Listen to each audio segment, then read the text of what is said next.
Iginiit po kahapon ng palasyo na mananatiling prioridad ng pamahalaan na tiyakin ang kapakanan ng mga mamamayan. Inihayag ito ni PCOO Secretary Herminio Sani Coloma kaugnay ng inaasahang pagtataas sa presyo ng kuryente ngayong buwan.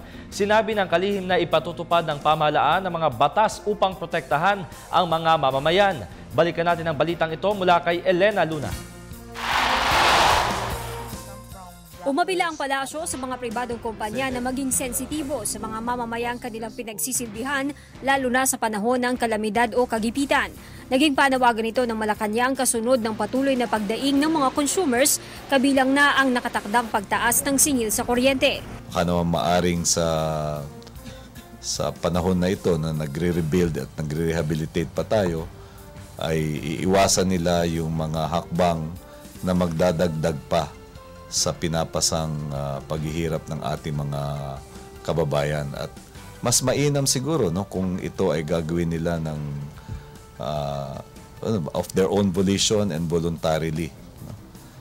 Dahil maaari naman nilang gawin yan bilang mga responsible corporate citizens. Ayon kay PCOO Secretary Herminio Coloma, wala silang tinutukoy na partikular na kumpanya sa kanilang panawagan.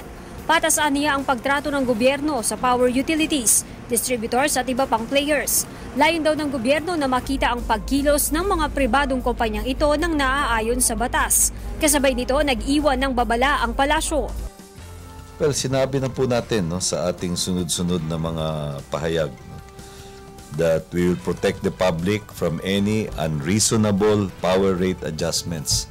And we will hold public utility firms accountable by enforcing appropriate sanctions in case of apparent abuse.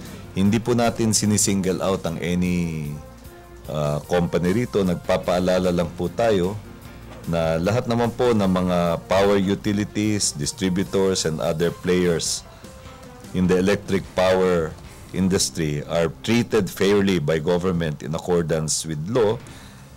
Having said that, we also emphasize that we do not and will not condone abuses of these companies. Sinabi rin ng kalihim na kumikilos ang Malacanang sa aspetong administratibo at tatanggap ng mga rekomendasyon. As we speak, nakatutok po ang mga tauhan ng ating Department of Trade and Industry on the ground, especially in the calamity areas.